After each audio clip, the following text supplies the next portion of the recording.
Sir एक बात और बता दीजिए बस मुझे, फिर मैं आगे बढ़ रही हूँ। जो एक सवाल विपक्ष पूछ रहा है, आप तो समझते हैं कूटनीति को, आप डिप्लोमेसी को समझते हैं, क्या इसमें आपको कोई घबराहट नजर आ रही है प्रधानमंत्री नरेंद्र मोदी की, कि वो किसी बात से घबराए हैं, किसी प्रेशर में हैं और जल्दबाजी में डील क्रैक हो गई है? आपको पता है ना कितनी आलोचना की थी उन लोगों ने हमारी। आपको तो पता है कि वो जो कोई स्पुटनिक जो भी उसका नाम है, और वो बिजारो, पीटर बिजारो लगारो ऐसे कुछ नाम है, वो तो कहते थे भारत तो एक लॉन्ड्रोमैट है, रूस के तेल का जो पैसा आता है रूस को, उसको मनी लॉन्ड्रिंग कह रहे थे। हमने जवाब नहीं दिया। मैम किस बात का दबाव डालने की आपने कोशिश की, हमने रेजिस्ट किया है। हमारे एक्सपोर्ट तो बढ़ रहे थे जब से आपने 50% टैरिफ्स लगाए थे, हमने दूसरे मार्केट ढूंढे हैं। मैम हम चाणक्य की संतान है, करोड़ों लोग आपका प्रोग्राम देख रहे हैं, विश्वास करिए हमारा, हम जानते हैं कूटनीति क्या होती है और कैसे करनी चाहिए। हम लोग मेगाफोन डिप्लोमेसी नहीं करते, चुपचाप से हम बात करते हैं। कितनी उनकी डेलीगेशन आई, हमारी गई। फाइनली सिर्फ ये जो हमने टैरिफ्स की बात की ना मैडम, ये खरीदेंगे वो बेचेंगे, बाकी सेक्टर्स को तो सब भूल गए, उसमें कोई असर नहीं पड़ा। हमारी स्पेस कोऑपरेशन है, हमारी साइंटिफिक कोऑपरेशन है, समुद्र में कोऑपरेशन है, एजुकेशन में, एग्रीकल्चर में कोऑपरेशन है, डिफेंस में कोऑपरेशन, उस पर कोई असर नहीं। आप जो कह रहे हैं ना, इस बात पर कई सवाल हैं जो घनश्याम जी और तहसीन जी अभी पूछेंगे और बताएंगे कि उनको क्यों शंकाएं हो रही हैं, उनको क्यों संदेह हो रहा है। घनश्याम तिवारी जी देखिए, इसलिए मैंने दीपक सर को बीच में लेकर आई ताकि वो जवाब दे पाए, वो समझा पाए कि भाई डिप्लोमेसी क्या होती है, कूटनीति क्या होती है, भारत के स्टैंड क्या थे, भारत क्या कर रहा था और ट्रंप को क्यों झुकना पड़ा। ये सब क्या आप नहीं जानते हैं तिवारी जी? क्या आप ये नहीं जानते हैं कि जब से टैरिफ लगा भारत ने 40 देशों को रीच आउट किया?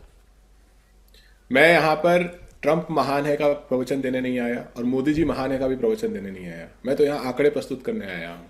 तो इस प्रवचन से अगर हम आगे बढ़ें और देखें आंकड़ों के बारे में, तो भारत का जो टोटल एनर्जी इंपोर्ट है यूएस से 2023 में 11 से 12 बिलियन डॉलर था, 2024 में लगभग 13.5 बिलियन डॉलर था, और ये crude oil, LNG, coal and coke sector में था।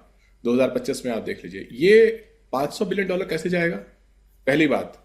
दूसरी बात कि जो भारत का एग्रीकल्चर इंपोर्ट था यूएस से, वो तो बहुत मुट्ठी भर था, जरा सा था। कोई अगर आंकड़ा देखे तो आंकड़े सामने आते हैं कि भारत न डेयरी में कुछ खास इंपोर्ट करता था, न राइस और वीट में कुछ खास इंपोर्ट करता था।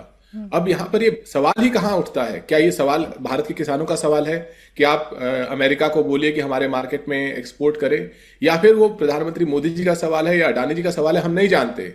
इसीलिए जो सवाल देश के एक ऐसी सरकार जो मुट्ठी भर पूंजीपतियों के लिए काम करती है, वो सरकार हमेशा नहीं। घनश्याम जी, मैं आपके सवालों का सम्मान करती हूँ, आप ये सवाल पूछिए, आपने जितने सवाल पूछने आप सोचिए, लेकिन ये तो वही बात हो गई ना कि राहुल गांधी जी संसद में वही कोट करेंगे जो प्रत्याशित नहीं हुई और आप वही सवाल उठाएंगे जिसकी डिटेल अभी नहीं आई है। तो आप ये तो बताइए ना भाई, इतनी शंकाएं अगर घनश्याम जी के जहन में हैं तो आपने कहीं कुछ तो पढ़ा होगा। सरकार ने ये डील क्या पता विपक्ष के साथ पहले साझा कर दी हो, अपने नेताओं को ना बताई हो कि कम से कम वो कुछ एजेंडा ढूंढ लें, कुछ मसाला मिल जाए, इस पर सियासत हो जाए दिन भर। ऐसा है क्या? सरकार क्या करती हो तो राजनाथ सिंह जी को भी नहीं पता रहता है। ऑपरेशन सिंदूर में कब क्या होने वाला था राजनाथ सिंह जी को भी पता था, इसकी कोई जानकारी नहीं है। तो ये सरकार, ये लोकतंत्र की सरकार है, ये किसी डिक्टेटर की सरकार नहीं है। अगर सरकार को वाकई, एक सेकंड मेरी बात पूरी होने दीजिए। बोले। इतिहास में जब भी डील्स हुई हैं, सरकार अपनी मंशा प्रेस के माध्यम से, मीडिया के माध्यम से जनता के बीच में रखती है, और भारत पढ़े लिखे रिसर्चर्स का देश है। मना किया है जहां तक मुझे पता है पीयूष गोयल साहब, जहां तक मुझे पता है पीयूष गोयल साहब ने इस पर बोलना है, उनको बताना है कि क्या क्या डील हुई है। तो क्या ऐसी कोई जानकारी हो सकता है घनश्याम जी कि मेरे जहन में ना आई हो या मेरी नजर से छूट गई हो? ऐसा कुछ सरकार ने कहा कि हम नहीं बताएंगे, हम गोपनीय रखेंगे, हम नहीं बताएंगे, अब जितना चाहे पूछ ले, हम नहीं बताएंगे इस डील में क्या क्या हुआ है। अभी आपने इंजन को डिब्बे के पीछे लगते देखा है? अगर सरकार डील कर रही है तो पिछले एक हफ्ते में अखबार में आना चाहिए कि सरकार इन बिंदुओं पे डील कर रही है। सर मैं बता रही हूँ आपको, थोड़ा सा इंतजार आपने करना है। मेरे पास जो जानकारी आ रही है मैं आपको बता रही हूँ। थोड़ी देर में पीयूष गोयल साहब प्रेस कॉन्फ्रेंस करने जा रहे हैं, उसके बाद जब आप ये सवाल पूछेंगे तो अच्छे लगेंगे, सीरियस लगेंगे।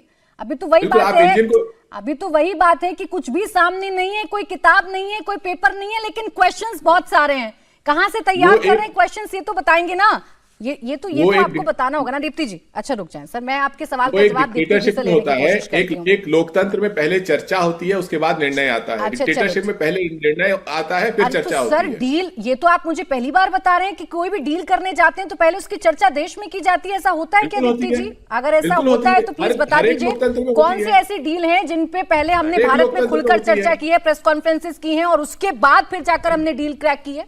दीप्ति जी बिल्कुल गलत बात है। आप घनश्याम जी, देखिए जब आसियान देशों के साथ अच्छा डील रुक हो जाए, रही बोलने थी, तो दें, उससे पहले बोलें दीप्ति जी। घनश्याम जी, पहले तो मैं आपसे ये पूछूंगी, आपके नेता बजट के बाद उम्मीद कर रहे थे कि उसमें सोने और चांदी के भाव कम नहीं हुए। अब मैं आपसे पूछूंगी कि क्या आज के बाद आपको कुछ लगता है सोने चांदी के भाव कम होंगे? आज आपने क्या रुपए का देखा है, क्या एकदम से रेट रुपए वर्सेस डॉलर पे आया है? 92 से 90.28 पे आज ये बंद हुआ है। आज क्या आपने सेंसेक्स और निफ्टी उठा के देखा है कि क्या मार्केट सेंटिमेंट है? आप अपने वो ऑपरेशन सिंदूर के उससे आगे ही नहीं बढ़ पा रहे हो। आप रियलिस्टिक मुद्दों को चर्चा ही नहीं करना चाह रहे हो, जो प्राची मैम कह रही हैं। कभी भी जब तक डील नहीं होगी, अभी प्रेस कॉन्फ्रेंस होने वाली है, उसके बाद ही तो आपको सारी डिटेल सामने आएंगी। और आपने अपने ही बात का बहुत बखूबी आंसर दे दिया कि हम अमेरिका से क्या ही इंपोर्ट करते थे when it came to agriculture products, और वही तो सारा जवाब और वही सारा आपका आंसर है कि हमने उसको कॉम्प्रोमाइज नहीं किया है। बारीकियों में अभी नहीं गए हैं, लेकिन हमारे मंत्रालयों के सूत्रों से ये आ चुका है कि हमने अपने फार्मर्स के इंटरेस्ट को कॉम्प्रोमाइज नहीं किया है।